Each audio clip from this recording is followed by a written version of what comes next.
Women day, এই day সেই day, birthday celebration করে। লাস্ট ডিসেম্বরে আমার বার্থডে গেছে 2 তারিখে, বলে দিলাম সবাইকে।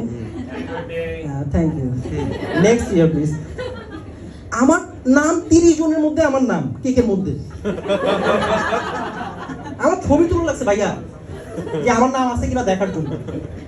ফেসবুকে পৌঁছেছি, একজন লিখছে কোথায় আপনার নাম মার্ক করে দেন। ডে পালন করো, ওমেন ডে। হ্যাঁ, এই ডে সেই ডে, আরে বাবা মগ এই সেই কত কিছু। সামনে গেল নভেম্বরের 19 তারিখ ম্যান ডে। আমি এইচআরে যাই বললাম, এইচআর ম্যান ডে আসছে, আমাদের কিছু দিবেন না? বলে আজকে টয়লেট ডে অলসো। আমি সেই দিন নভেম্বরের 19 তারিখে আমি ডিফেন্স নেওয়ার জন্য সেই এইচআর এর পিছে লেগেছিলাম। তো ওই এইচআর আবার মেল দিছে, ক্রিসমাস, হ্যাঁ স্যান্টা আসবে, ঠিক আছে, ওকে ফাইন, স্যান্টা আসবে। ও স্যান্টা আসবে পুরা মেল লিখছে। মেল লিখে আমি কল দিছি, ভাইয়া একটু নিচে আসেন। বলছে ঠিক আছে। নিচে গেছে, আমি তো নিচে যাইনি, আমি উপরে। আমি স্যান্টার অ্যাসের জায়গায় এল করে দিছি।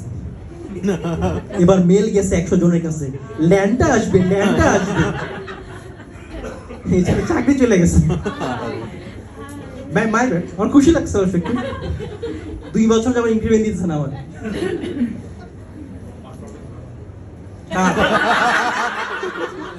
কে বললো এটা?